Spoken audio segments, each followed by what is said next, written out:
And we're live with WAC Attack. I'm Curtis. I'm Alan. And tonight we're here with... Dragos Cojocaru. All right. Dragos, you are a custom home builder in the area we live in. We've known you for closer to a decade now. Pretty close. Not quite. Not quite. So give us a little bit of the backstory. You're a custom home builder in the area. How did you get into building custom homes? Because a lot of people dream about this. They have Pinterest boards about this. And generally speaking, they want to find somebody who can make this happen for them. And you're the guy that can make it happen. Yes, for them. we are. Definitely. I started in the home building industry when I was younger, in 1989. I was a tile contractor by trade. That's how I started in the business. I got my C54 license. I set tile for a long time. Then I started working for various builders. Ended up in executive roles in 2017. Kind of wanted to do my own thing. Mm-hmm. Partnered up with two friends in the industry. And here we are, almost 6 years later, having our company. Oh, there you go. Yeah. Hey, you said a C what? C54. What is that? That's a designation by the state of California that you're a contractor. Like right now, I'm a general contractor, so I'm a B1 license by the state of California. When you're a trade contractor, you're basically in the C class. So you're C54, C27, different Gotcha. It's a designation disciplines. for what you can build. Yeah. Okay. So what company do you work for now? My company now is called Next Crafted. We started launch in March 2017. So there's three of us. I'm one of the principal in the company. And, we started building communities for developers. That was our goal. Just help developers get out of their, land that they purchased and they couldn't sell it. Help them build through it and get out of it. And then we started doing that. And then as I saw the market shifting, all of us saw the market shifting a little bit with the interest rates going up. About 3 years ago, we kind of shifted slowly into the custom home and just love it much more. It's completely different animal than building a track home, for a developer. Yeah, and what was your background like before that? Were you at a home builder prior to doing Next Crafted? Yeah, I worked for three major builders here in town. I started in the warranty department, kind of worked my way through purchasing, which is operations, became field manager, general superintendent, which kind of oversees all the construction operation for the company, and then move into the vice president role for two large builders in town. It's very fun, very stressful kind of job. So it's just like, why not do it for myself and enjoy a little bit more? Yeah, in the area we live in, I just want to clarify, he says town like he's playing it down. That's not the case.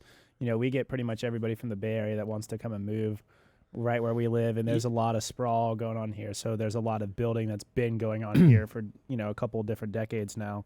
And you've been around a lot of that, so you've seen the highs and the lows. Yeah. Definitely in the market, it's cyclical. So it's if you're building track home, it's slowing down a little bit for people. If you are like custom like us, we haven't seen any slowdown. Our clients are still moving forward. Of course, everybody now wants to know the budget, the timing, and everything else. And it's a pretty difficult time in our industry, as far as building homes. Yeah, so, I definitely can understand that. So you've pretty much ran the whole gamut from running your own business to working your way up the food chain at home builders to now running your own gigs. So you have a lot of experience, a lot of background, in building homes, different types of homes, whether that's standard track home or custom homes or, doing full-blown remodels, right? So what was your childhood like? How'd you get into all this? Yeah, so I grew up in Bucharest, Romania, which is East Europe, communist country. I was pretty fortunate. My parents had a good job, so we were missing a lot of stuff as I was growing up, but we always had food on the table. Mm-hmm. And 1985, actually 1977, I think my parents, when my brother was born, they decided to immigrate to the United States. So they applied for a visa relocation. We're coming from a communist country, so United States was accepting, especially at the time. Yeah, at the time, yeah. So it was accepting refugees, as they call ourselves, but you have to be sponsored by a church at that time or a family member. So it took it took them, I was just kind of growing up and doing a lot of kid stuff. It took them from 1977 to 1985 to get approval. And then we came through Rome. We stopped in Rome for about 14 days to kind of review the life in the United States, because you're in Romania and you just believe that, hey, everybody's got everything.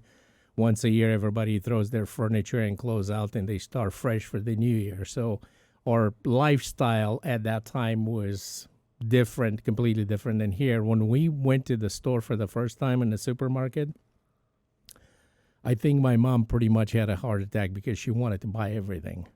You know, we came from a place where the stores were pretty much empty to a place where you could find 14 different kinds of flours, which I didn't even know existed, and 8 or different sugar, kinds of potatoes. yes, Yeah. So we didn't have that. So you grew up in like the era of having to barter and trade with whatever job you had, and then wait in line for hours or days at the supermarket. Money wasn't the only currency, right? Yeah.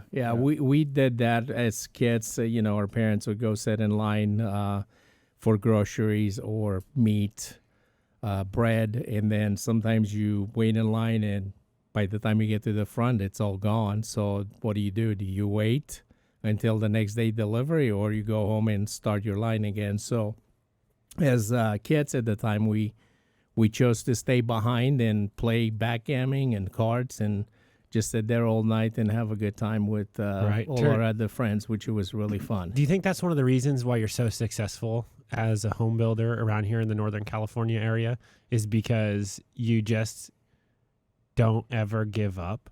Yeah, I don't know if that's the case. I think I appreciate things more. I think a lot of times, and I'm guilty of doing this with my kids, they don't appreciate things because we provide them so much. And I think I appreciate more and I enjoy it more, so I work for it a little bit harder than just expecting to come on my lap. Yeah. That's the only difference, Yeah, that's actually a really good point. Yeah, what'd you bring for us? Oh, I brought over some bourbon from our office bar here, Old Elk, and I haven't had it in a while, so I thought maybe it's a good. Crack it open. Let's do it. Yeah, let's do it. Well, yeah, Dragos, it's awesome to have you on, man. Obviously, we've known you for quite some time. Been involved in some of the local projects around here. I think for the folks who are listening today, we want to talk about, what's the process of building a custom home? What does that look like? And, for those people who are out there who are either aspiring or have thought about this, hey, when, the kids move out, maybe we'll be empty nesters, we'll go build the place we retire. What does that custom home building process look like from start to finish?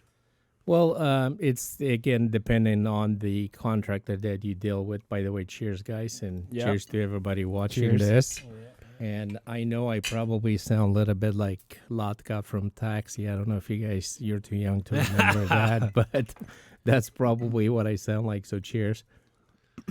It's okay. You might have dated yourself a little bit, but it's all right. Yeah.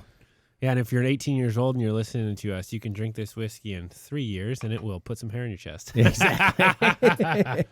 Common lies from the common guys. Yeah. Hey, just kidding. That's not the case.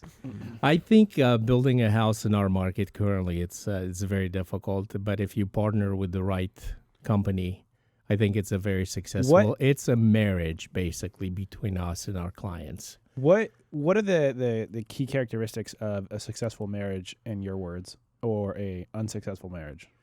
I think a successful marriage and let's not get stuck here in the lingo. Yeah, no. Successful relationship between home builder and homeowner. Yeah, it's communication. Letting the people know what's going on when, either if it's good or bad.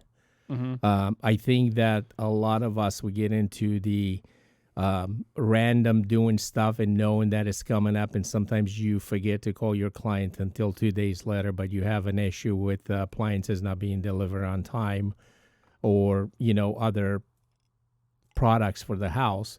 And I think just communicating and doing what you say you're going to do is the most important thing for me at this point. And for people who don't really know the difference between just like a normal track home and a custom home, a lot of people that are buying track homes, they're either buying them from the builder as the builder's building them, but they're so turnkey that they can just slap them up together really quickly.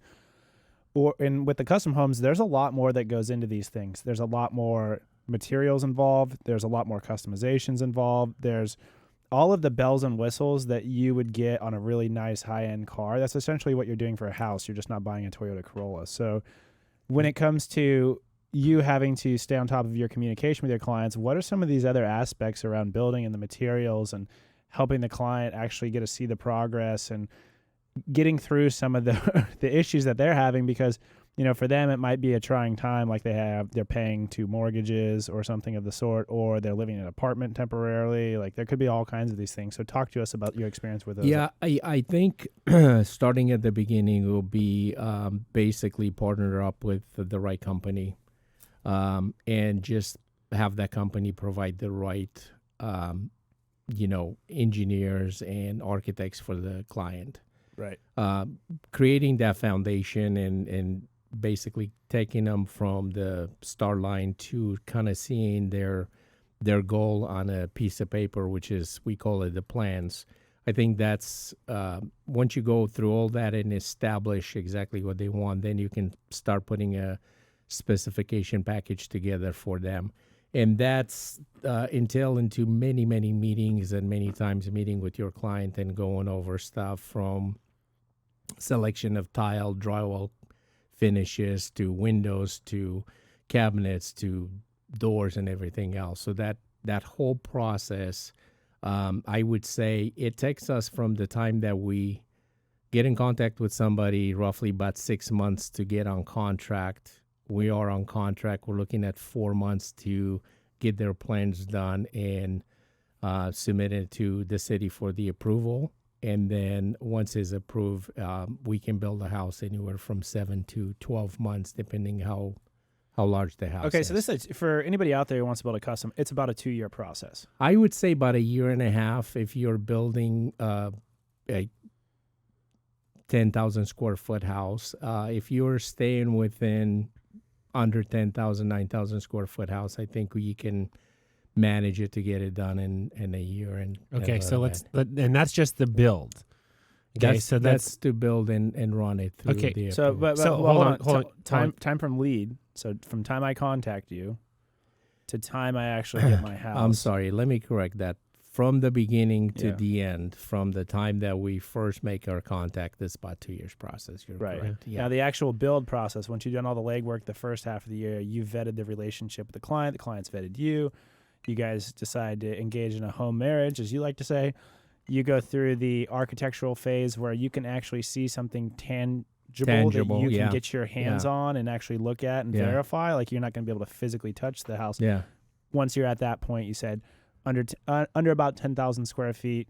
I mean, area depending, obviously, less than a year. And over that, it starts to add up a little bit more because you're building more. Yeah. Okay. So let's talk about this process a little bit more. I'm sure there's plenty of people out there who are aspiring to build a custom home, right?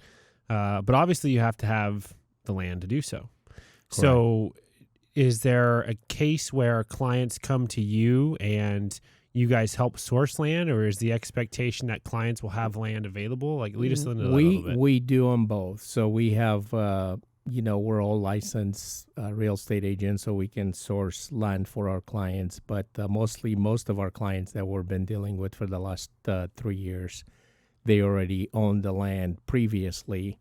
They came to us and we helped them just basically design the plans and move forward. But the process starts, on the location and finding the piece of land. Unless you're paying cash for it, you can move forward. But sometimes you have to purchase the land, wait until the land is paid off before you start your construction process so you can basically qualify for the construction loan. Okay, so that's actually a really good point to bring up here. So the process of, you guys building a custom home, there's a lot of uniqueness in how the financing is done. Oh, absolutely, yeah. So obviously if somebody has cash, there's no barriers. But if somebody's trying to finance this, what are some of the barriers that you guys have ran into? Well, I think right now in this market is very difficult. The banks have very stringent regulations when they give you money for construction build, and they want your land to be paid off basically before they give you that. There are very few companies out there that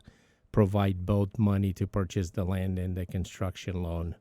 So it's best if you have the land, it's pay for it. Right. You get better rates, more options in the market for companies to provide that. Really? So it's not like you could have a loan out for land, like you could own land, and let's say, you bought it for $300,000, you owe $150,000 on it. A bank won't even give you a construction loan right now to... I think it's dependent case by case. If some people have a lot of assets, like a lot of rental properties and stuff like they that, can collateralize it. Yeah. The banks will give you that. But if it's somebody that doesn't have the assets and this is their first house that they want to build, it's going to be a little bit more difficult. Is this because of the game of actual leverage? So they're not going to give you a construction loan because the construction itself really isn't worth anything. The land's worth anything. Once the construction's finished, then technically it's worth something. But if there's a lien holder on the land, right, the lien holder on the land would technically get the title if you defaulted. Is that the way that works? Yeah, basically. But I don't think, it's my personal opinion that I don't think the banks consider the land as an asset. Okay. Yeah, because there's really... You can turn around and sell it to somebody else, but only so few people in the market are looking just to buy a piece of land. Really interested in land. Yeah. Okay. That makes a lot more sense. Yeah, so it's a very high risk asset correct. for them. Yes. So they're looking at you coming to them with the land already paid off, and then they'll give you the construction loan. So so realistically speaking, mm-hmm. let's say, you got a household, you got two incomes that are making a decent amount of money. Right. Yeah. Really, the build process, by the time they get in contact with you to actually build a home, that could be anywhere from a year to 2 years. But more specifically speaking, this is a pretty long-term project to consider because you have to buy the land, and then in your case, you're in the best scenario when that land is paid off.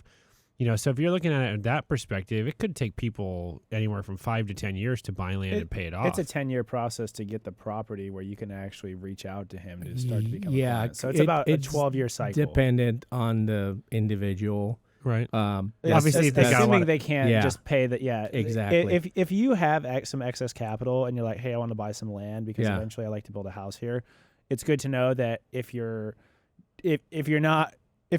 wealthy, but you're not like ridiculously wealthy and you have a loan on some of these things, you're probably a lead time of somewhere between 5 to 12 years. Yeah. Okay. Yeah. It's a cumbersome process, and I don't want to kind of walk away from any jobs, but you deal with clients that it's best to advise them to go find a home that's already built to buy it because it's cheaper for them in the long run. Okay. So hold on. Let's touch on that. Expand on that more. So expand on it more. So you have limitation on income and limitations on payments, and overall what you can afford basically to buy. So if we were to build a house today in our market is anywhere from $275 to $350 on up, depending on the amenities that you put in the house. You're talking about a square foot? Price per square foot, yes. Yep. Price per square foot. And you can probably just go pick up a home from a builder that it's already completed for a lot less than what you can build one, buy the land and everything because else. The builders spread out the risk for the banks because Correct.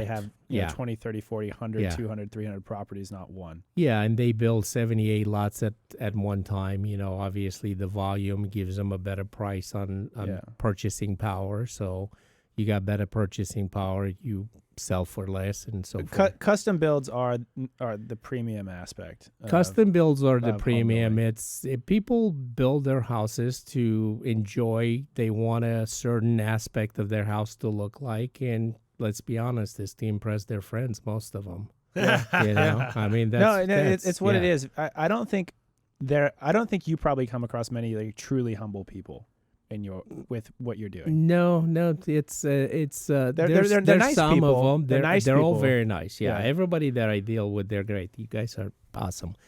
But they're very nice people. But their understanding and expectations sometimes doesn't match, and it's hard to explain to somebody that's a doctor that, you know what, I cannot give you your appliances now because Sub-Zero is a year and a half out before I can get it delivered. Because they don't have that concept. They don't understand that. I have money, I want to buy it, I want it now. It's like almost money's no object. Yeah. Like, put it in my hand. Put Amazon, it in my hand now. deliver it now. 2 days. Yeah. Yeah, I love the Ronnie Chang stand-up special. On Oh, Netflix. yeah, I did. The one from that's very 2019. Yeah. That was great. Put it in my hand. Put it in there now. Yeah, Amazon now. Yeah. Yeah, custom home now. Custom home now. I want it now. Yeah. Yes. Well, so that's a very, very good points, right? And we don't want to discourage anybody who's looking to build a home, right? I want to chime in after you. There's a couple, I think, very unique ways to do this. The first thing that you can do is obviously you can go buy a land that's got a house on it, right? And you can go build. You can either knock that down and go build a new one, right? And that's going to be a much easier way to probably finance it. There's probably different ways to do some creative financing there. Or buy land that's big enough that's got a house on it. Say it's 5 acres, right? And that community can split into 2.5 acre parcels. Yeah. Right. Split the lot into 2.5 acre parcels. Build on the second for an ADU. Right. Yeah. Build on the second parcel, right, and then wipe out the other house or sell it off, whatever. Depending on jurisdictions, So- they have limitations on parcel On what you can sizes do too, depending on where you live. Yeah, you got to check with your locality to understand what the laws and regulations absolutely. are. To that point, that's also why you get a lot. There's a lot of people out there who they say, "Hey, I like the bones of a house, and I'm just going to literally gut it and redo it." So, do you also service some of those people? Because those jobs, while you're not doing as much of the legwork, there's a lot of work there. Yeah, there is a lot of work in remodel. The only problem with the remodel right now, it's the lack of manpower. So qualify individuals trades. Yeah, that they want to build a single house on Sacramento somewhere that's only 1,300 square foot, and they have to do electrical, because they rather go work for a builder that's got 10 houses in front of them, and they make less money on per house than they would for us. But it's the volume that keeps their guys busy, cash flow. With us, they come in, and one day if the house is small enough, they're done, they're out, they're gone, Yeah. So it's hard to keep the manpower in our side. So that's what we're struggling with a lot in the custom room right now. And I think that's an interesting point to talk about because Alan and I are younger than you are, maybe not as wise, but we went through high school when they were trying to put everybody on the you must go to college track. And Alan's our dad, he's a general contractor, and he would take us out of school. My mom was also a teacher. And my mom said, hey, as long as their grades are good, you can do this. So he would take us out of school and he would make us go to work with him on like a random Wednesday or a Friday. And if we wanted a new baseball bat or something, he'd say, okay, this is what I'm going to pay you per hour. And you have to get this many hours to get a new baseball bat. Yeah. And so him and I would like go move bags of concrete. My dad would buy the light ones just so we can come and work with him when we're like 4th grade. Yeah. So most people don't understand that they took a lot of the people that might actually go into the trades away from our generation. So I think you guys are actually seeing the fallout of that. And I'm hoping that for the younger generations, for the people that realize maybe, hey, school isn't necessarily the thing for me, there's a lot of money to be made working with your hands. I know, and a lot of really successful people that did not go to college. Yeah. I mean, the path is hard. Let's not deny that one. It requires work. Yeah. It is work. But you can make a good amount of money. I mean, and our older brother is a framing contractor, right? Carpenter. Yeah. Dad's a general contractor, right? A brother's not just a carpenter. I mean, he owns multiple framing companies. I mean, you've seen this stuff. They build houses on trailers and lift them up with cranes and put them in place. And wild. And there was a point where I called him. He was what did I say? He's the framing circus. Do you remember that? There's a period. He had 3 setups across the United States. And he had such a big Instagram following, and big in the industry, right? Not big like Kim Kardashian, big. And he doesn't have a butt that nice either. But, but when you look at, he had 3 setups, and there were people that needed framers, and they would fly him out to where he was at. He would pick up his closest rig, drive it to where they were at, and he would build a house. Martha's Vineyard, Cape Cod, the Hamptons, Big Sky in Montana. Yeah, right. He did big time places. He did track stuff. He did some commercial stuff, but then he did some customs. And I mean, on his Instagram, I laugh because my older brother, he is really smart when he wants to apply himself. Yeah. And he was a senior in high school and I was a sophomore, and he had the same math class as I did. Yeah. And I was like, man, you're smart. Why don't you apply yourself? He's like, you couldn't give me a straight answer. But now I'm like, look at you over here. Yeah. This is the easy stuff. That's a good subject to talk about. Everybody going to college and making sure they're well educated. The home building industry provides a lot of money to you if you work hard. Obviously, you got to work with your money. I'm a example of that. I went to school for a brief time. I didn't like it. I quit. Then I went to a program to become a mechanic for 18 months. When I finished, I did that for a little bit. I realized I don't want to have my hands greasy all day long. Nothing against mechanics, so you picked mortar? We need them. So I picked tile. Yes, I picked tile, exactly. And the reason I picked tile is because my mom's cousin was doing tile work, and I work with him, and I really like working with my hands. And it's like, I want to do this. So I worked for a company. I went to the trade school, union, contractor, and I went through their apprenticeship program. And eventually I decided to open my own business. But currently, if you go to any school in town, they push the kids to go to college. 100%. 100%. It is such a crock of shit, too, because, I mean, again, we did the whole go to college, A to G program, play sports in college, blah, blah, blah. I mean, it's 2.5 years of listening to, people who have been teaching their whole life and have not done anything practical besides discuss theory. So it's 2.5 years of wasted time, in my opinion. It was 18 months of cool shit. You could, in theory, go do like a global citizen program or something where you travel around the world and you go do stuff and help people, and you would get more practical life experience than going to college. And then the last 1.5 years of college is basically where you learn all the things you need to know, right? For your skill sets. Your skill sets. And so you could, in theory, get a degree in 1.5 years. And now in our industry, like the joke is, you can just teach yourself online, edX, Coursera, all like programming, all that fun stuff. But the irony of the whole fucking situation is, with artificial intelligence and machine learning and everything that's come out that we talked about on the show, guess what the safest job to freaking have is? Trades. A non-white collar job. Because guess what all the idiot white collar people did? We documented everything about how our job works. And then we trained this AI and machine learning model to go and on do all the information on the internet, which is basically how our job works.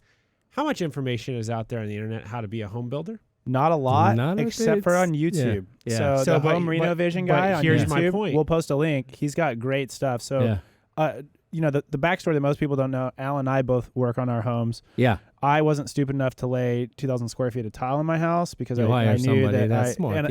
And you helped me out with that, so thank you again. Yeah. But I did rip out all the floors. Yeah. I refinished the garage. I completely annihilated my backyard, which I should probably, go get my landscape license. Yeah. But I mean, I've done a lot of stuff in my house. Alan's done something. He's laid floors on his house. Shout out producer Scott. Producer Scott had his own landscaping company for a while. Yes. Yeah, Scott actually helped me with my backyard. But it's one of those things where it's a very useful skill to have. And, I'll never forget my wife, I think it was 2 or 3 years ago, my parents were over and she just looks at my dad and she goes, "Thank you for teaching your son how to be a man." My dad just smiled. He's like, "You're welcome." You're welcome. That is funny. So, but we're right there with you, but the irony is, it's actually one of the safest things now is to be in the trade. You got to obviously, like you said, have a work ethic. But we've digressed cycles. And we've gone down the point. So we got to this from talking about the issue with remodels. Yeah. The trades largely having to find somebody or companies who will be able to work with you as a sub. You don't have enough volume for them. You don't have enough volume. Correct. Okay. So, getting back to the custom home building side of things is, what are some of the other challenges that you guys are facing right now? I think just trades is probably one of our largest issue that we have, qualified people to do the work. And then secondly is product. Its product is starting to come back, but we had major issues. That was a with COVID delivery. thing, right? That was a COVID thing. Yeah, factories will shut down for 2 weeks because somebody coughed, and something happened somewhere. In California, we had Exactly. some stuff that predated COVID with all the fires here, basically annihilating part of the timber supply. Correct. Yeah. That's a whole nother mess, but the rest of the United States started to feel it when COVID hit. So not that we were primed for it, but it's actually been happening in California quite a bit longer, for about 5 years, not just 3, especially with lumber, because you can't do anything else if you don't have lumber. That's it's correct. foundation, Yeah, then lumber to frame up. A couple of years ago, well, a year and a half ago, lumber was at the highest. I have seen it since I've been in the industry. So our older brother, Framer, Yeah. Al and I talk to him fairly frequently. His wood cost tripled Oh, yeah. to build a house. Yeah. So what people, and I think you'll attest to this and you'll talk about it, when they lowered the interest rates during COVID, they actually saved the housing market, because what people didn't realize is the cost of materials. No, I disagree with going that. No. Listen to what I'm saying. They caused The cost of materials- No. I disagree 100%. I didn't even finish my statement. Well, I'm a twin. I can know what you're thinking. I disagree. The 0% interest is what caused them to be able to charge the prices They couldn't that have they sold. were charging. Hold on, no, they couldn't have sold the houses for a profit. That would have been a bigger problem. Fundamentally, okay, unless you're trying to move, which is the problem if you can't get out of your house, a $600,000 home with a percentage rate in the 2s, and the current percentage rates, you're saying buying power, I think, is low 4s. Oh, yeah. So what I'm Absolutely. saying is it allowed the home builders to still make their margin on their tract homes, which, Some. as I understand Yeah. it, margins on building tract homes, there's not a lot, maybe 5 to 10%, 12% max. I think probably 11.5% they're trying to achieve. Some builders, they have projects that they have, losers, but So let's be honest here, though. On a If you sell $500,000 house, it's $50,000. and you're trying to negotiate $20,000, that's like almost half of the builder's Yeah. profit. So they're Yeah. going to protect that nicely. And that doesn't account for the rise in interest rates that have happened recently and the cost of materials still being high. So there was a big squeeze from a bunch of different directions on those tract home builders actually trying to sell homes. Yeah, but I also think, Curtis, too, the low interest rates are what made the money so abundantly available, which then led to the opportunity to do price gouging and material shortages and everything else. I'm not worried about those things. But whether there was actually material shortages or not, all of a sudden, it's not like their cost to produce these things went up. They just said, there's a significant demand. They did. They did. No, your cost, your labor costs went up and your material costs went up. This is what I was saying. Yeah, and fuel cost, delivery, and regulations, and everything else that you couple with.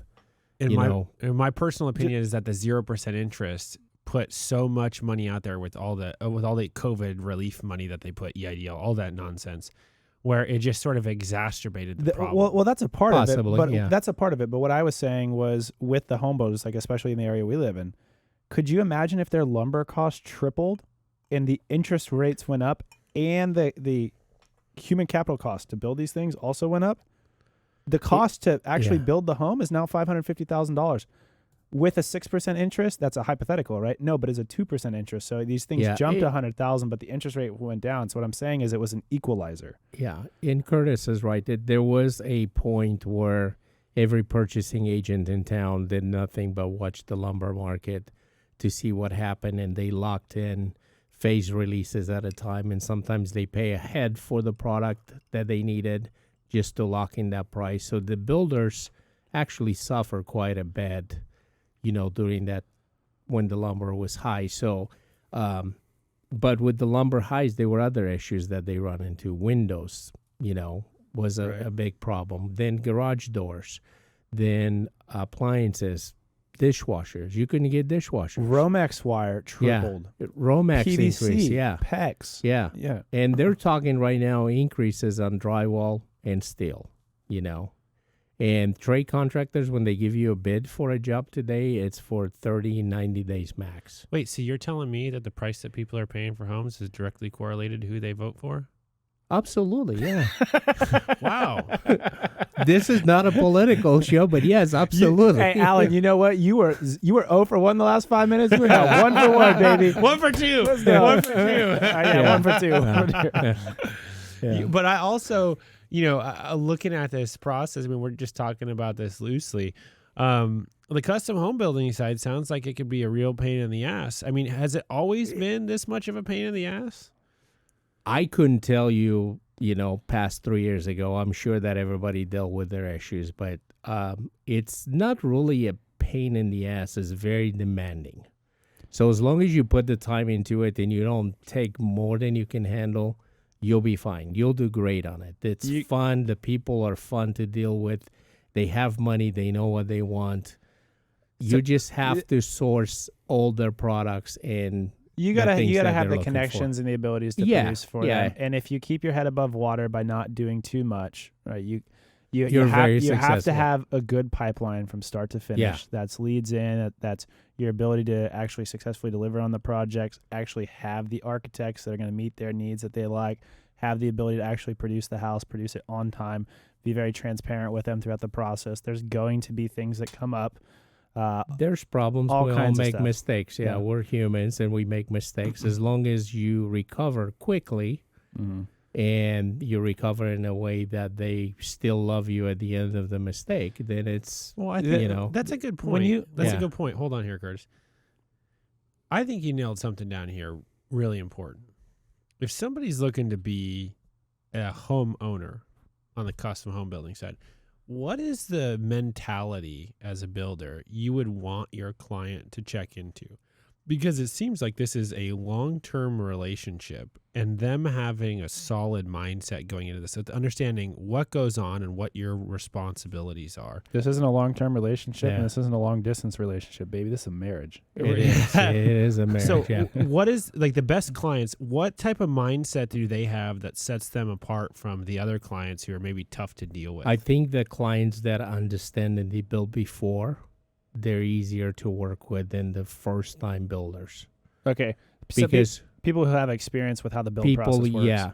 Because if you don't have experience, I can set your expectations until I'm blue in the face, and I can give you pages of this is what's happening next. Here's your roadmap. But if you don't understand that process, it's just like me reading how to program my computer. I don't know that. Yeah. How to program your phone. I don't know that either. I call my kids for it and ask them, how do I do this, The funny thing that most people don't also realize is that, Larry, Curly, and Moe run the Three Stooges Electrical, and one of the Stooges doesn't decide to show up for work one day because that's some of the people in the industry, and they're a day behind now, but your inspection was supposed to be yesterday, but now it's got to get bumped to 2 weeks because that's their first availability. That type of stuff happens, I'm not going to say frequently, but I'd say that those are the situations that you probably get faced with on almost every job. Yeah, and my favorite line from my trade partners lately is, I cannot come to your job because we had COVID in our office and nobody's working. And it's like, even the people in the field, they've been in contact with your office, well, yeah, they're sick, or the whole crew is out sick, because they work sometimes in crews when you frame or you do drywall. And they don't show because they don't, got a job somebody was sick. More. But yeah, you like to think that that's not the case, but that's definitely the case. Yeah, we're getting invaded here. Man, I'm not sure what is going on here. Yeah, sorry guys. We you probably can't see it, but we have some fruit flies here that have been incredibly annoying. And I think they're turning into whiskey flies. That's probably shoe fly. Don't bother me. Yeah. They like the elk. They're probably all around the elk's ass. No, that elk is dead, baby. It's in the freezer. Yeah. So, well, I mean, so you said that the best client is somebody who has really built it before. But if you're working with somebody who's a first timer, right? I think there's a lot of people who are aspiring first time custom home owners. What is the best mindset for them to check into to be successful? I think the best mindset is to be open to changes and expect the unexpected. Because I think if people are, going in knowing that, at the end, this is the product that I'm going to get, but throughout the process as I'm driving down this road, there are going to be a couple of issues here and there. So I think as long as they understand that there will be some issues, then it's going to be easy process. Okay, so what I hear you really saying here is that if you're a couple who's wanting to build a custom home, you have to have a solid vision with what you're aiming to do, right? But you guys have to be very, you have to be kind of fluid with dealing with change as things come up. So, for example, they might have this really specific vision for what they want in the kitchen, but what they want requires maybe something structural that they didn't expect. Correct. You open it, you realize you have to deal with it at that point. Right. So you just got engineered. Yeah. Right. Yeah. So what are some ways that you feel like these first-time custom home owners can get past this and understand some of the challenges? Well, let's start at the beginning. I think to be going through a successful process before you jump in with somebody because your friend Bobby recommended him or her to build your house, I think you should vet a couple contractors. You should talk to them, sit down with people, and make sure that personalities match. Obviously, not all of our personalities match. So you have a client that you can get along with really good, but a client that maybe not so good because you cannot come to a conclusion, but your friend that's a contractor, they hit it out of the ballpark. Yep. So I think interviewing 3 contractors and hopefully have some expectations that we like to have meetings with our clients. So we have biweekly meetings with our clients and we just go over the schedule. I send them a video from time to time, let them know, hey, happy Friday. Today's Friday. This is what's happening at your house so they can kind of see it. You can over-communicate. That's a new segment for you, Build Out Fridays. Yeah. You can over-communicate sometimes, and they'll still miss some things because everybody's busy. They have their life. Just as a contractor, you cannot take it personal. You just get back to and explain what the situation was, and you move on to the next process. So realistically, as the home builder, you are like everything that people dislike about real estate agents, you have to deal with for 2 years. Pretty much. Yeah. You're in contract for like 30, 45 days Not max 4 in weeks. California, Not right? 4 weeks, yeah. And by the time you're done, purchasing the house, you're like, I don't want to talk to my agent anymore. Like, I'm so done with this. Yeah. They're called realtards for a reason. Yeah. I mean, I just some of think them are I'm good. one Shout of them. out to Yeah. the good ones. Yeah. So you got to do that for 1 year to 2 years. Absolutely, yeah. Right. And Yeah. so that's what's really important about it. So now let's talk about the finance side of this. Okay. Hold on. You said, hey, Curtis, I want to say something. Okay. And, continue. Go ahead. Yeah, I want to go back down that rabbit hole. Yeah. So for the folks out there, the couples that are listening, and I'm just going to use like traditional nuclear style setups here. If you're the female of the household, your vision is the most important. You need to be flexible on the timeline. And if you're the male in the household, and let's just say you're providing the capital for this, you need to understand that you probably need to have a delta of backup reserve cash of something to the order of like 5 to 20% just in case stuff happens. Yeah, and it's odd. It's almost like he is a twin tapped in my brain because I was like, let's talk about the finance side of this. How much do you need to deal with this change? Yeah. Not only that, if you're the male and you do the financing, you got to have less clothes because they seem to every of our clients, they lose their closet somehow, or their closets get smaller, or they get allocated to this little tiny corner in the closet. So guys, make sure you have enough space for your shit, and make sure your garage is big enough. And whatever she wants in the kitchen, you just kind of, let her have it. Yeah. And I'll let you know, it's called a big island in open space. Yeah. So the one last question I wanted to ask you while we were on that topic. Well, we didn't answer though. Hold on. You said you lose your closet, but Curtis is basically saying, how much of a buffer should you really have in your budget to deal with the change that comes up? Shit happens. I would say we have a contingency that we put in our budgets of about 3 to 7%. I would say as a client, you should have 10 to 15% in the back of your mind, just for market changes, situational stuff, things that you see that you might want to incorporate in your house. You're creating. That you didn't you're plan creating for it. Yeah. a version 1, and my philosophy till I die is version 1s are fucking hard. Yeah. It's difficult to build a house because you walk through it and you look Shout at out it to this and podcast, version 1, baby. Yeah. Version 1s are hard, Yeah. man. You- Version 2s are way easy. Yeah, you look at things and you see it a certain way one day, and then you walk by the next day, you don't like it anymore, and you cannot get over the way it looks. You got to change it. Okay, Yeah. so here's always been like my thoughts on how I approach, because my wife and I are aspiring custom home owners, Mm-hmm. right? We've bought a couple houses. Every house we've bought, we've lived in. They've been total, pieces of crap. Remodel, move on. We remodeled, did it all ourselves. Boom, move on. At some point, we want to build a custom home, right? But our philosophy has been like, we want to skip out on all the fancy stuff that people put into their custom homes. And we want to focus solely on the functional aspects of the house, because we figured, why pay an exorbitant amount for something that we're not even sure we're going to like or it's going to look good?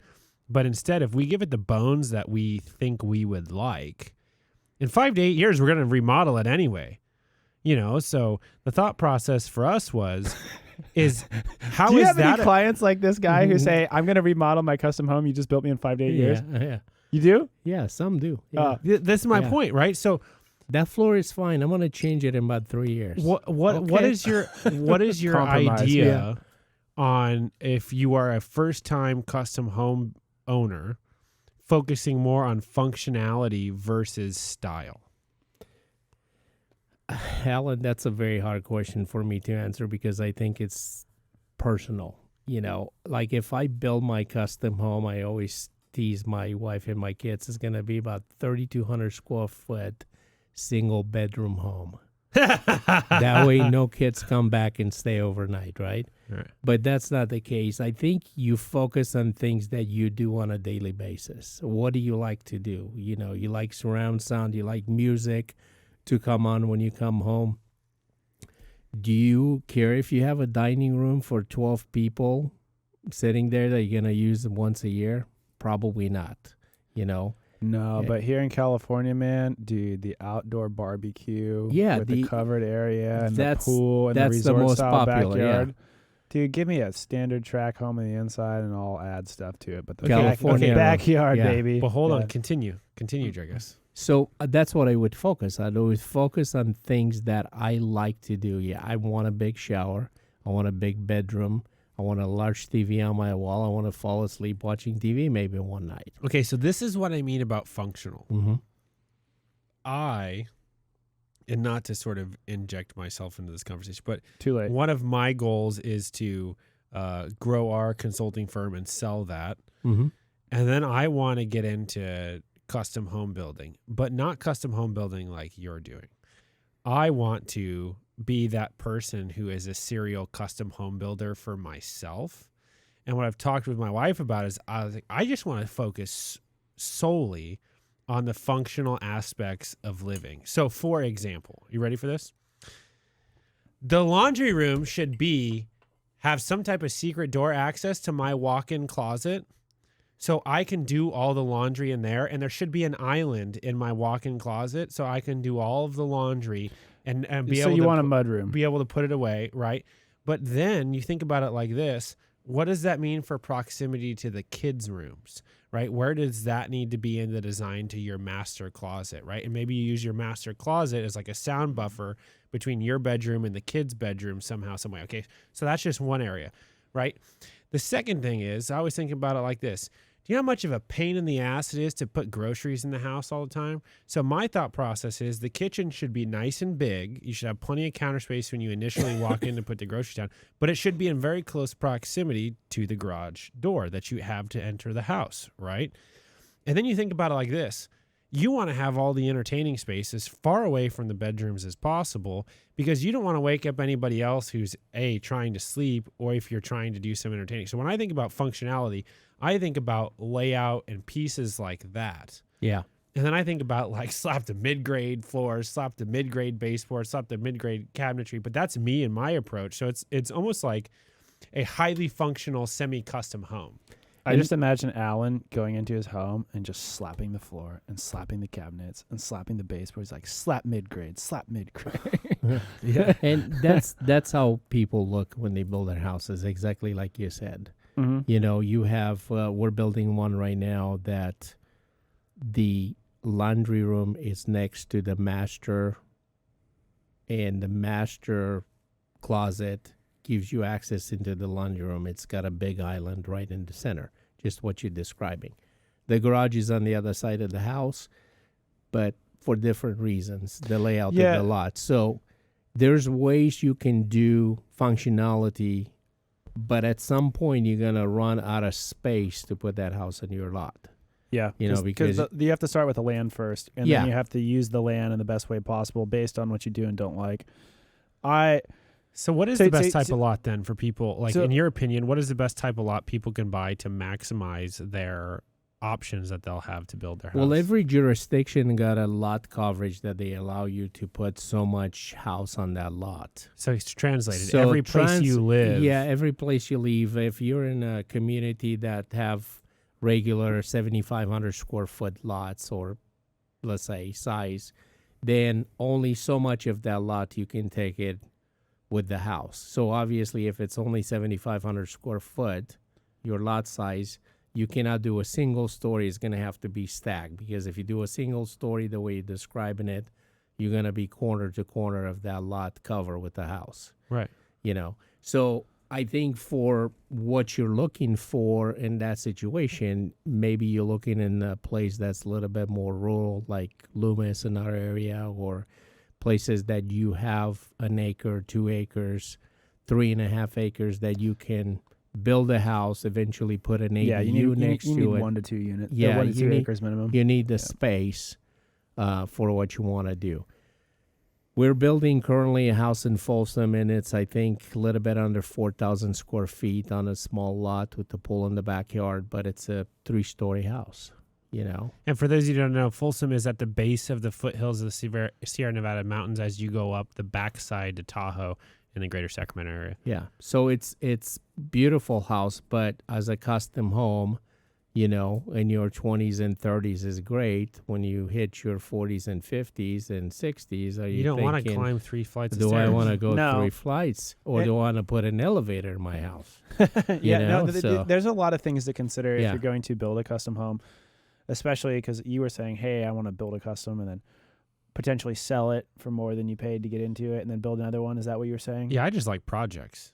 Yeah. You know, so do it, live in it for 4 or 5 years, enjoy it, and then go, what would we do different? Okay, let's go do that. For me, it's not so much the projects, it's more the process. That's why I can never turn it off in my brain. It's because I love the process of making things better. It's whatever I get into, there is no half-ass. Yeah. So Curtis always uses his full ass. Yeah. Gluteus maximus. Yeah. To the max. Okay. So kind of going back into the realm of what you were talking about with the actual usability of the land that you have, kind of going into the track home side of things, why do they allow some of these developers to build these track homes with so little usable space? I mean, you can barely fit a full-size car in the driveway. You literally have no backyard, and there's a 5 feet difference between you and your neighbor's house.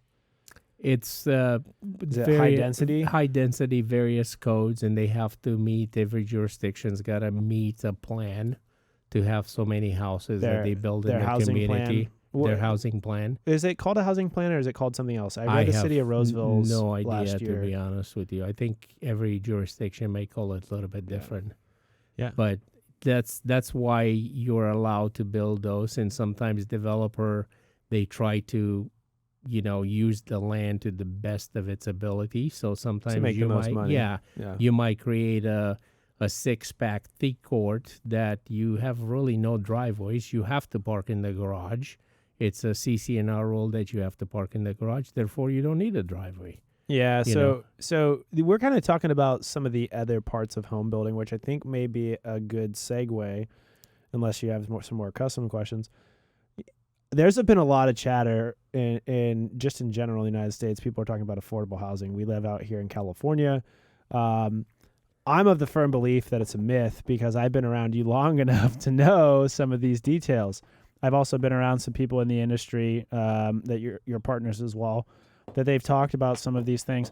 And I think it would be important for people to know and understand what actually goes into building a home from on the track side, not necessarily the custom side, but the custom side is partially related because the same things you do to build a custom, you're going to do to build a track home from the, the city's permitting, the fees, the inspections, all of that stuff. You want to talk about that process a little bit? I would love to. And again, this is my opinion. Yeah. Yes, I do think that affordability, affordable housing, it's a myth in California. And the reason that I think so is because the land is very expensive to purchase it. And the fees are outrageous. Okay. So what fees, are the hold on. fees? Yes. What are the fees? Whose fees? What fees? So the fees you pay, your planning department fees for The to city- the obtain city planning department? planning or the county, whatever. Okay, so the city's got a money grab the here. city's got some money What to about it the because county? they do inspections. It's all combined into Yeah. one. Okay. And then you pay fire fees, school fees, and any other fees they're associated with jurisdiction. Some may have more than others, some less. But in general, you're looking anywhere from $65,000 to $100,000 before you drop a piece of lumber on that lot. Okay, So hold per on, hold on, per hold on. house, per house. Yeah. The average, so we live in Roseville, California. This podcast is being shot in Roseville, California. Roseville is it's number one or number two most traveled to city, single direction with U-Hauls. One way travels from U-Haul, ending in Roseville. Yes. Yeah. So this is like one of the craziest growing areas. I think the median house price here is like $500 and something thousand. Yeah. You're telling me 565, I think. Bay Area, please go away. 20% Yeah. of the cost of a home is due to the money grabs from the local cities, counties, etc., state, because they have all their fees that they charge. I think you're a little bit more aggressive when you say money grabs because I don't know if they're money grabs. They're not. They're the fees that they've been implemented and they have to, the local area, they have to give to the county. The county's got to give to the state. So it's a uphill ladder that everybody's got to pay to play, basically. Right. But you pay, for example, in the city of Folsom, I think the school fees, they're $10.75 or 73 cents per square foot of your house. So if you build a $10,000 square grand. foot house. 10,000 square foot house is Yeah. $100,000. Exactly. And school fees. Now, Mind they you- have mind brand you, new you're- schools. You're in the 50 city years of old Folsom. and you're Yeah, retiring. correct. And You don't have kids. kids to go to school. Yeah. The school's been paid for, and the lottery's been funding the schools since I came here in the United States in 1985, I think. So you said I'm incorrect in calling it a money grab? Well, no, I say Now that's that a you little explain bit aggressive. It's a little bit aggressive. Yeah, it's a little bit aggressive. Because there but are yeah. probably some good places like the They are. inspections. Yeah, Right. the inspections are good. That you want your street lights to work. You want your streets to be functional. Yeah. You want your services to be in place. You want your landscaping. I want want to pick up good. that call and dial 911 if I have a problem. I want somebody to come People to take my house. people take that for granted. Yeah. Man, go to a foreign country and try to get help. Yeah. No, it's some of the fees are warranted, but others they're not. My wife and I are in the process of looking for a lot to buy a house. I'm a home builder. I live in a JMC house, which I love, John Moyer, which is one of the builders here in town, and we cannot find a lot under $400,000. So the lot is $400,000. The permit fees, let's say, rounded to $100,000. I'm in $500,000 before I even put a piece of grass or a piece of wood on that lot. Before you even drive your truck to build a single thing. Yeah. $500,000. Yeah. And keep in mind now, if you want to finance the house, which most people have to, Yeah. you have to have $500,000 in cash to do this. Yeah, possibly. I think everybody's there's ways No, you but, can but, do I'm, but I'm things. saying you said at the start of this podcast, Oh, have to yeah, have the yeah, you land do. paid off. Yeah, you Yeah. do. You're correct. Yeah. Gotta have the land paid off. Yeah. So that is for people out there. It's $50,000 to $100,000 depending on your home, where you live, and the size of your home. Yeah. Just for the home builder to start building it. Then we already know the home builders, they try to shoot for 12%. Like you said, they're not making 20, 30, 40% on these houses. That's something else that a lot of other people need to understand and know. So the cost to actually build the home, you're $100,000. Let's just say it's $400,000 on top of the $100,000 to build the home. And they're trying to make, let's just for sake of math say it's 10%. They're selling that house for $550,000, and you're complaining that there's no houses in the fours. Yeah. It costs $400,000 to build the home, $100,000 in fees, and the home builder has to make something in there. Yeah. Otherwise, we won't have any new homes. Yeah. Exactly. Yeah. And then you really want to talk about a homeless problem.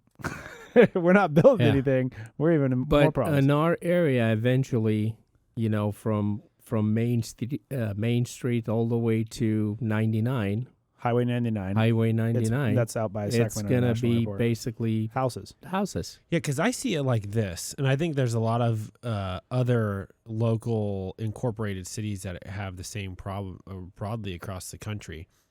They have overcommitted on their pension funds.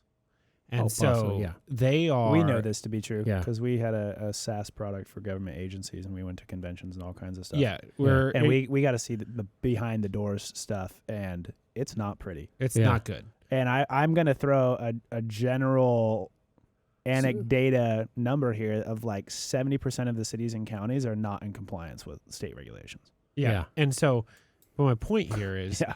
they're all looking for ways to generate revenue because they have all of these crazy pensions that nobody bothered to use a spreadsheet in 1995 to drag and drop an equation on and see how these would pan out over time.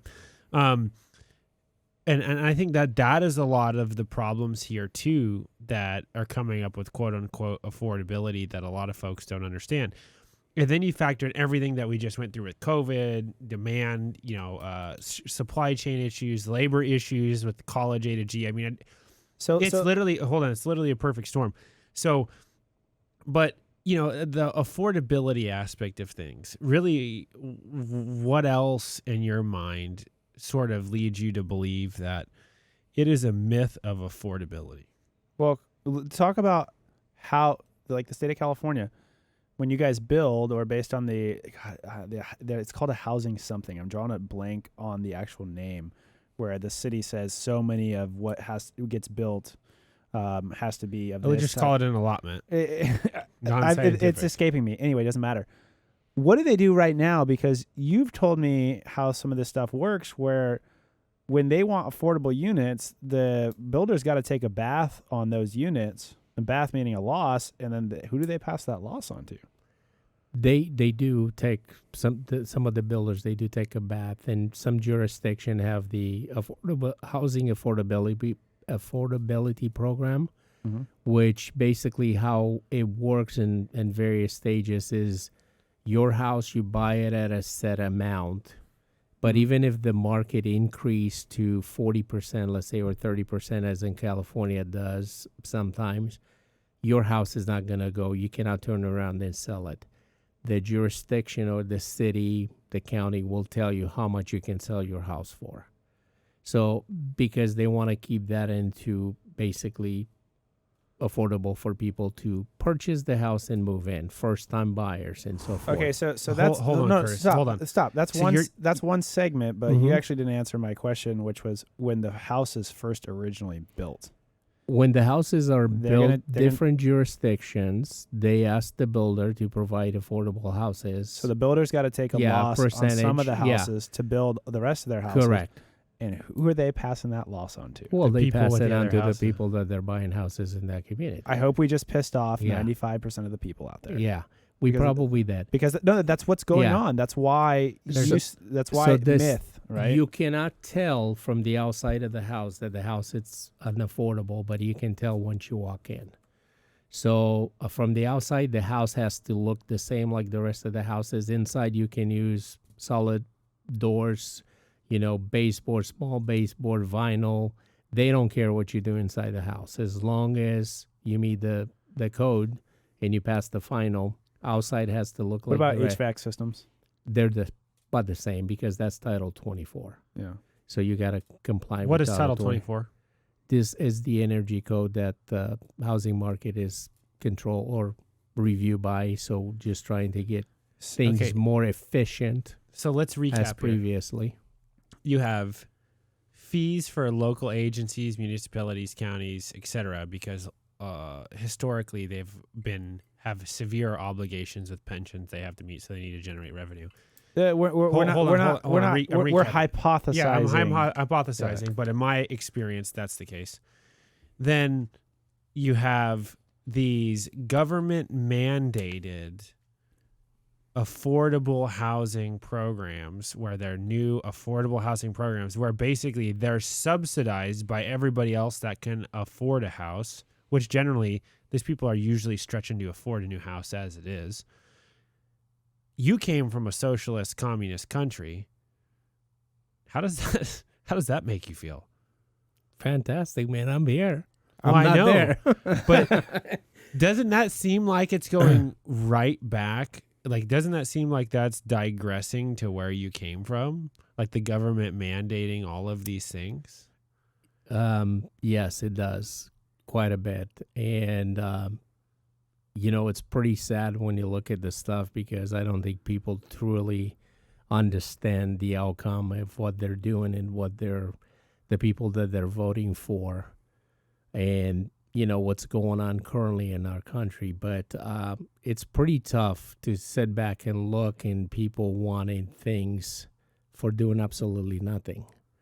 Yeah. And it's hard to find people that want it to work. Well, that's essentially my point. You have all these people who are promised all these pensions where they're making more retired than they were working. Okay, so that's getting money for doing nothing. Yeah. And then to fix that problem, they basically said, we need to go generate, and this is, again, my experience, we need to go generate a bunch more money so we can fulfill that obligation. So what are we going to do? What's a way to generate money? New housing. So what does that cause? That causes a unaffordability crisis. So what do they do to fix that problem? They make the people who are already stretching to afford that pay for the people who can't afford that. That's from true. The people who weren't willing to do any work, who wanted to make more money from it. Affordable housing, ladies and gentlemen, it's a myth. Yeah. It's only a myth if you're having to pay for everybody else's. Yeah. Crack that can of worms. Yeah. So I told it. Oh no, it came back to me. I almost lost my train of thought. But is it too late to say that it was derailed with all the stuff that's been going on right now? Is that applicable? No, I think the whiskey's just been we've been having some fun. Yeah. Going No, off the Hey, charts a so little bit. like the city of Rockland, let's take this a step further. You're talking about how the cities need money to operate. The city of Rockland's out of developable land, and they are landlocked by other jurisdictions. Other around them. incorporated cities around them on all four sides.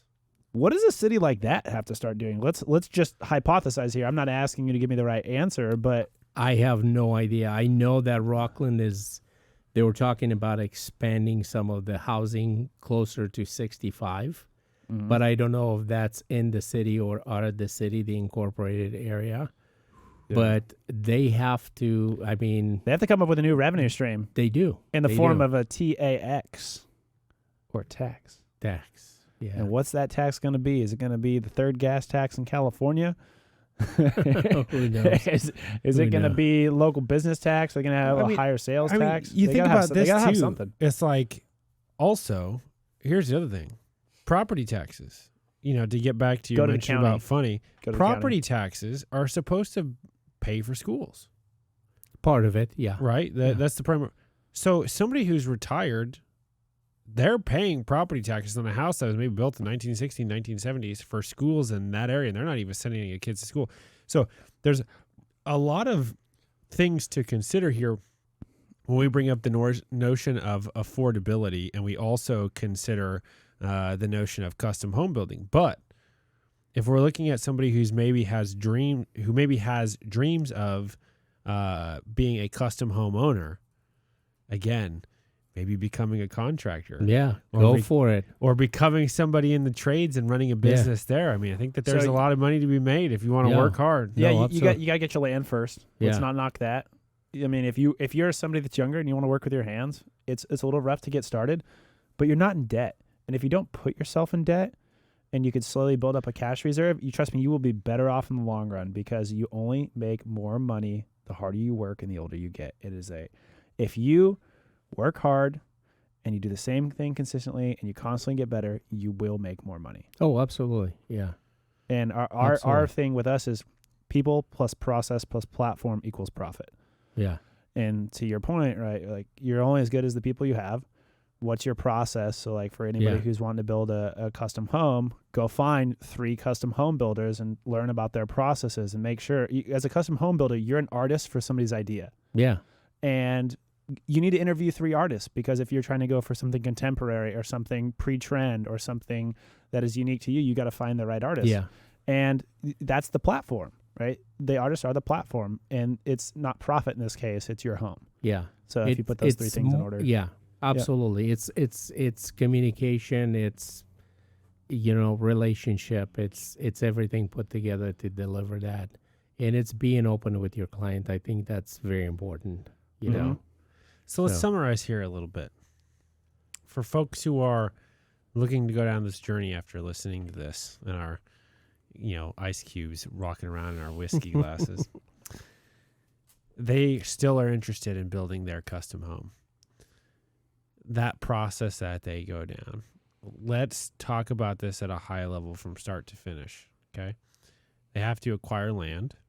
That's the first and foremost. Ideally, you should be able to pay that land off before you start building. Otherwise, you're going to need to do a lot of homework and reach out to a lot of lenders to see if there's lenders willing to work with you. You're going to have to find financing. Yeah. If you don't have that land paid off. Then when they check in to working with somebody like you, they really need to go on a couple first dates, quote unquote. Oh, absolutely. Yeah. To see if the personalities, the work experience, the vision, all that stuff matches up, because it's part art, like you said, right? It's managing the emotions of the homeowner, and it's also managing what is the ever-changing aspects of the process of building a custom home. Now, let's get into the point where they finish and they wrap up. Okay. What is important about selecting a custom home builder in the closing and finishing stages of building a custom home? Because there's a lot that has to get across the board to get that final sign off, to get you the keys. And then also custom homes, unless you pay for it, they don't come with front yards or backyards or fancy things or whatever else. So what's the difference between the good and the great for home builders like yourself that take you through those last closing steps? Again, once you close the house, you're still in the marriage for another year with that client. Warranty? And you're with them for 10 years for the structure of the home. So you got to make sure that, your custom builder's been around, or you have some type of insurance that covers any issues after year 2, let's say, if he's not in business.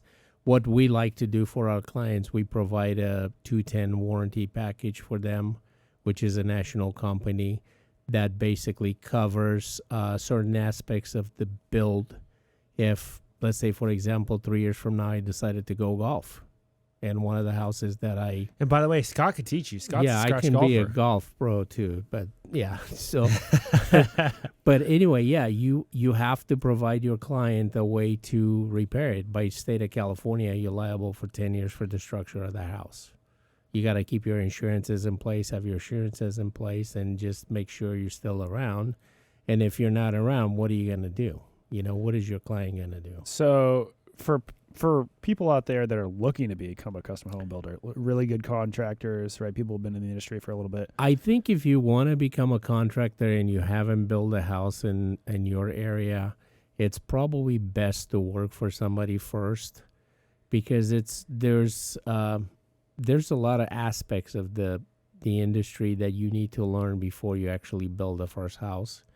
If you want to build your own house, with my knowledge right now, what I would do, I would probably meet with my financial advisor first to see what I can afford.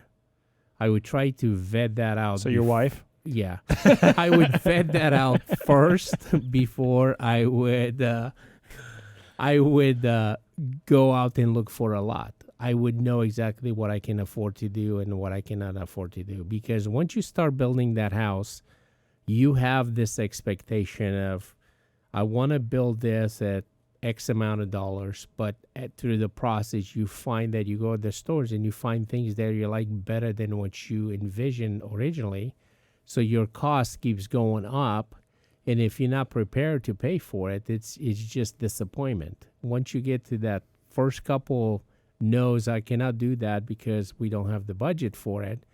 you kind of get to the point where you're just really upset, and nothing really is going to make you happy until you get something that you like again, so you can snap out of that negative mentality. Right, and that's kind of to Alan's point Yeah. about let me get this house functional, because if it's functional for the way I want it, I'm never going to hate it. I could always change things on the inside. Yeah. I don't like to live in a construction zone. I've done it in my life a couple different times, and it's not fun. Shout out, Dad. But the process is cool, but for a lot of people who've never been through it, it can be cumbersome. Yeah, no, absolutely. It's fun. It's exciting for us. It's a matter of pride. You drive by a community that you built. had a part into building, and it makes you feel good. You drive by a custom homes, and you get invited to a Christmas party by your client. It's pride. It's really, really fun. The finished product. So this is one of the questions that I wanted to ask you that I didn't share with Alan, so you can ask. What's it like from a reward perspective in your job when you get to show your clients their completely finished house for the first time? What does that feel like? Amazing. I love to see their smile on their face.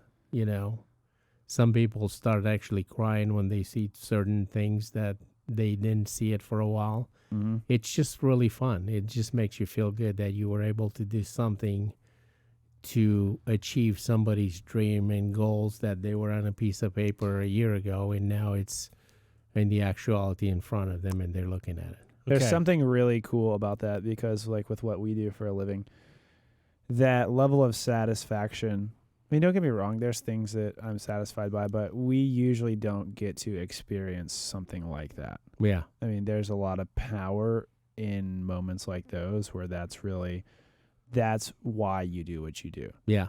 Because it's a long time coming, it's a lot of headaches, but when you get to have that 1 hour of that one day, it's like, oh my goodness gracious. Yeah. It's kind of like playing golf and sucking for the first And hitting 17 a hole in one. holes, and then the 18th hole you're parring, and you're going back tomorrow, that's for sure. Man, I'm not so sure I like that analogy. Yeah, that is so rewarding. You Yeah. describing Curtis's golf game. Because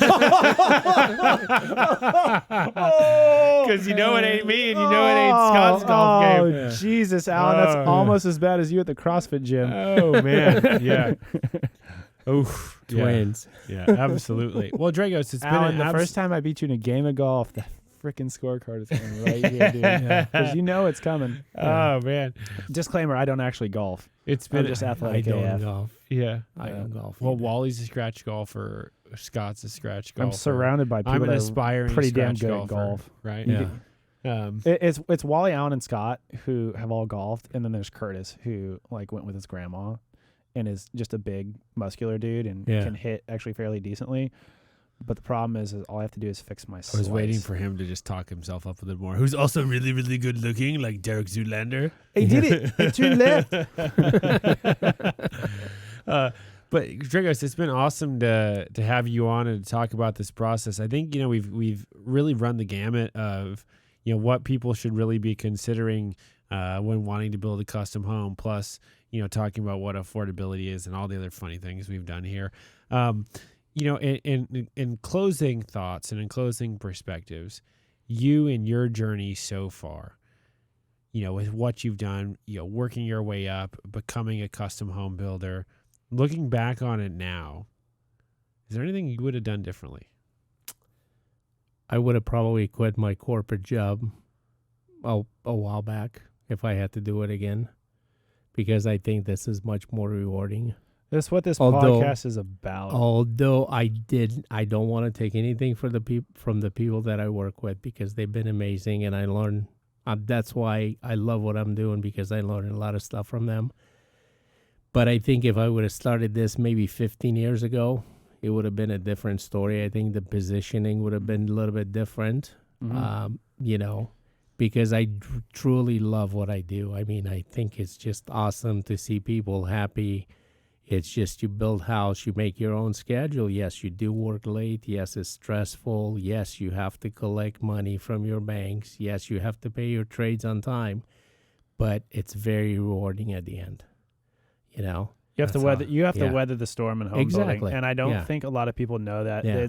I'm not going to say it's robbing Peter to pay Paul, but it is the cousin of robbing Peter to pay Paul a lot of times in the home building industry, because there's a lot of money coming in, but also a lot of money going out, and the timing of that is very, very important. Yeah, and I believe that, I think we've been so successful because of the relationships that we have with our trades.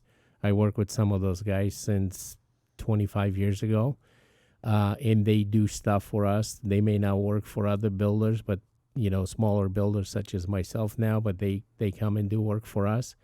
And I pride myself making sure that everybody's paid on time. So I'm always very diligent filing the paperwork with the banks and making sure that we get paid so we can pay them, and they get paid as soon as we get paid. And it's amazing. That is the number one thing I focus on at Three Ventures is our people, and they always get paid on time. Yeah. And the reason why is because you only really have two things in life: your integrity and your time. Yeah. And if you lose your integrity, you spend all your time trying to get your integrity back. Right. Yeah. I'm absolutely right there with you, and I think that's a good part for people looking to, who are wanting to be a custom homeowner.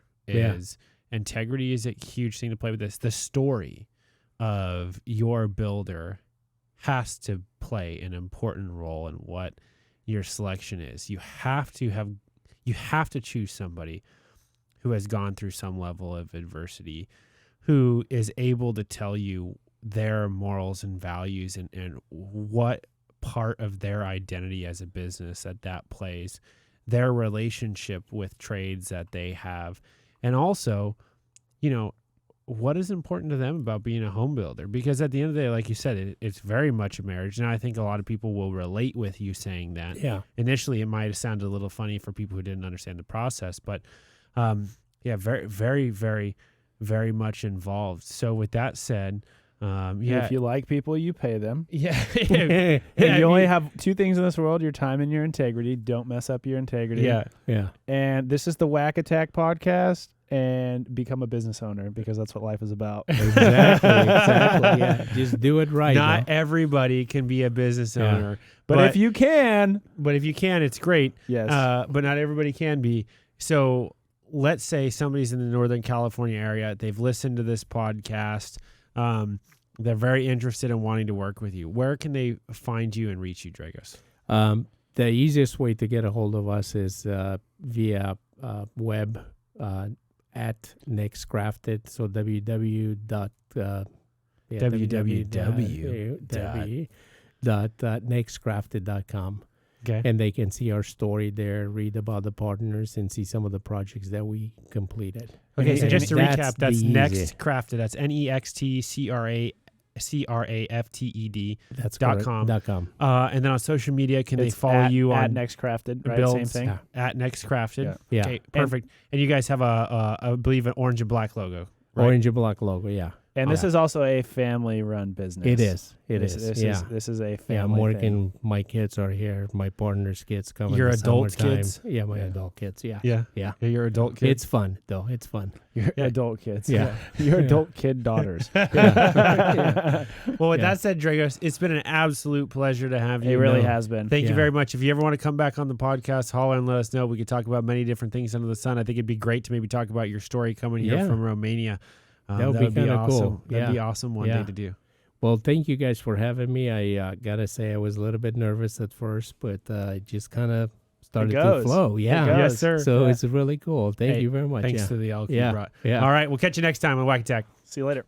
Thanks.